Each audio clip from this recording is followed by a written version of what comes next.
Welcome to another edition of Green is Good. This is the Green Festival edition of Green is Good here in beautiful Washington, D.C. We're so excited to have with us Colette Ellis. She's the founder of InStep Consulting. Welcome to Green is Good, Colette. It's wonderful to be here. Colette, my fellow New Yorker. Yes. Talk a little bit about your journey before starting InStep Consulting. How did you get excited about sustainability? I got excited about sustainability. Actually, it started with getting excited about wellness. I'm actually also a certified stress management and wellness coach as part of my business. And so back in 2006, I was actually dealing with some health issues, digestion issues, and it was going through the program that helped me realize that there's a connection between anxiety, being a new business owner, and what's going on in my body. And it seems like a no-brainer when you think about it now. Right. But then I didn't know. And so that's what's made me want to help other people to do better and learn more. Talk about the launching of InStep Consulting. When did you launch it, and what was its pure mission when you started it? Mm-hmm. Sure. We launched in 2004. Okay. And the mission was to, or still is, to help people to really learn about their strengths and abilities and be able to use those in the marketplace. So we do that with team building and leadership development with individuals, and then we also go into organizations and help them with workshops and employee development. So InStep Consulting, for our listeners and our viewers out there, they can find Colette and InStep Consulting at instepconsulting.com, instepconsulting.com. You're 11 years into this now. Yes, yes. How did you, with the growth of mindfulness and sustainability and your evolution as an entrepreneur, what do you know today that you've integrated and learned along the way that you've integrated into your consulting practice, and how have you watched it and helped it grow? That's fantastic. And so what I just shared with you is I walk the talk. So really being a newbie business owner, realizing that it takes, energy and passion, and also needing to be mindful of my health, right? Because if I'm not healthy, my business doesn't thrive. That's right. And so those are probably the one of the hardest lessons to learn. And I actually, at the time I was launching my business, unfortunately saw some others around me who weren't taking that lesson to heart. And so I sort of started to really think about, okay, if I really want to grow this business, I need to be looking at my own health and wellness so that I can help others to be able to do the same. We're at the Green Festival here in D.C. Tell me what your role here is at the Green Festival as a thought leader. Yes, I'm actually speaking tomorrow, Sunday, and my talk is called Slow Down to Speed Up. Sustainable living in a 2.0 world, right? Because it's, again, about being mindful, like you said, and not getting sucked in by all the technology, and also the connection between wellness and sustainability, that we all have a stake in protecting not only our health and well-being, but also protecting our planet. So looking at that connection sort of from the individual to the collective to the environmental impact. Talk a little bit about the rise of thought leaders like you that are helping us hack our health, hack our mindfulness, hack just everything that they do, but to do things deeper, better. Ariana Huffington, Rich Roll, Tim Ferriss, David Asprey. Deepak Chopra. Deepak Chopra. It's an unbelievable ride that you're on the cutting edge of. 04, you were ahead. Now the world is sort of caught up to you, and you get to be one of these great thought leaders. How has your practice grown with the growth and interest in mindfulness, in sleeping better and deeper, eating better and cleaner, and just living a better life and inspiring others? Mm-hmm. I think it's made it easier to have conversations, particularly at the corporate level. So looking at employee wellness programs, finding that more organizations are seeing that as a priority, not just as a nice to have. So when we go to health and wellness fairs within organizations, you find both the employees are really excited to learn about mindfulness and meditation and stress management, and also the HR managers and the team leaders are interested in bringing those programs into their businesses. Interesting. So InStep, do you focus on New York-based businesses, or your practice is national? We can be national, particularly with So the good part of the 2.0 is that we can use various technologies, Skype and other ways to connect with, I've done meditations, I've done all sorts of tapping. I'm also working towards certification in EFT tapping. So I can do that over phone or Skype. So it really does enable the business to grow, not just not here in DC, but anywhere in the world. Anywhere. Are your clients, talk about your client mix, male versus female, corporate versus private. As a woman business owner, I do tend to attract more women, but there are definitely men who are taking more interest in their health, which I think is fantastic. And I think we do more B2B work, so more business to business. Really? Mm-hmm. And you're in a city that's known to be very progressive, New York, and also probably in the hottest borough in that city, Brooklyn. Which is just fascinating. Shout out to Brooklyn. Shout out. So talk about your own life and how you walk the walk, talk the talk, and serve as your best ambassador and evangelist of what you do. Give a day in the life in terms of your eating, your exercise, and your just lifestyle. Sure, absolutely. Happy to do so. So wake up in the morning, I do the tapping that I mentioned, talking about EFT. I also meditate in the morning every day.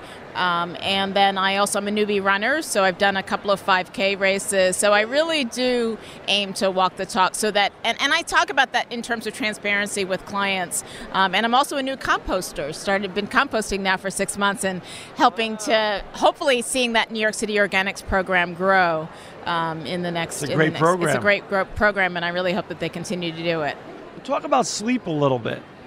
Sleep's become a big deal. Arianna Huffington helped put it on the map when she talked about her own journey and collapsing at her desk and breaking her cheekbone and going through a very painful experience for a woman who is already massively successful. But it just goes to show you, we all push ourselves and our limits, and we all want more or want to accomplish more and make the world a better place, even if we're on the right track. Talk a little bit about sleep and how you try to get enough rest. What does that mean to you? And what do you coach your clients to do with regards to appropriate rest? Right. I mean, and that fits right into the slow down to speed up, right? Yeah. So we do think that by multitasking and doing more that we actually are, but in some ways we're not doing more, because if you're sleep deprived, you actually aren't, you may do more things, but you're probably not doing them to the highest quality that you'd like to do them. So it's really figuring out what are your own personal sleep patterns and figuring out, what your sleep cycles are, because it's not the same for everyone, and trying to get yourself on that rhythm of going to bed around the same time every night and really starting to get your body used to, if you're trying to change your pattern, they say it takes 21 days to form a new habit. So it's not like, you start today and tomorrow, oh my God, it's automatically new and different, right? So you have to sort of build yourself up to making those changes. Right. Talk a little bit about green, and for our listeners and viewers out there that just joined us, we've got Colette Ellis. She's the founder of InStep Consulting. You can find Colette or hire her off of her website, instepconsulting.com. We're here at the Green Festival in Washington, D.C. This is the Green Festival edition of Green is Good. Colette, we're talking green. Tomorrow you're talking about slowing down to speed up. Talk about some of the trends in terms of sustainability that excite you the most, that excite your practice the most, that you can continue to grow your practice on. I am actually excited, and tomorrow I'm going to be talking about sort of the progression of, individual decisions that we make, the decision between recycling and composting and making that personal decision, how that impacts us collectively, and then what's the impact on the environment, because it really does start with each individual choice. And I know one of the things I talked about in our prep for the show was, the pet peeve. You go to a space like this, they're fantastic in terms of the bins and everything that's set up. Sure. When I'm at events and I see people hesitating because they're not sure, where should I put the bottle, where should I put the plate? Part of that is like, okay, how do we make it easier for people to do green and do it well? Let's not make it difficult. Let's make it easy for them. That's so interesting. I have a friend who runs the labeling part of Recycle Across America, and her thesis, which I believe is absolutely true, is that you got to recycle right to make recycling even legitimate and credible. If you start mixing up the pizza box with contamination, if you start mixing the diapers with the aluminum cans with the pizza box, everything becomes worthless. So you're absolutely right. So that's a big trend. Composting you mentioned in New York, and New York also has, I think, textile recycling now, and electronic recycling. Yes. So they're, again, on the cutting edge of three of the things that are closest and most near and dear to us. Are the electronics we use, the textiles, the clothes we wear, the food we eat. How do we recycle them and get the city involved and get the people of the city involved? So I think...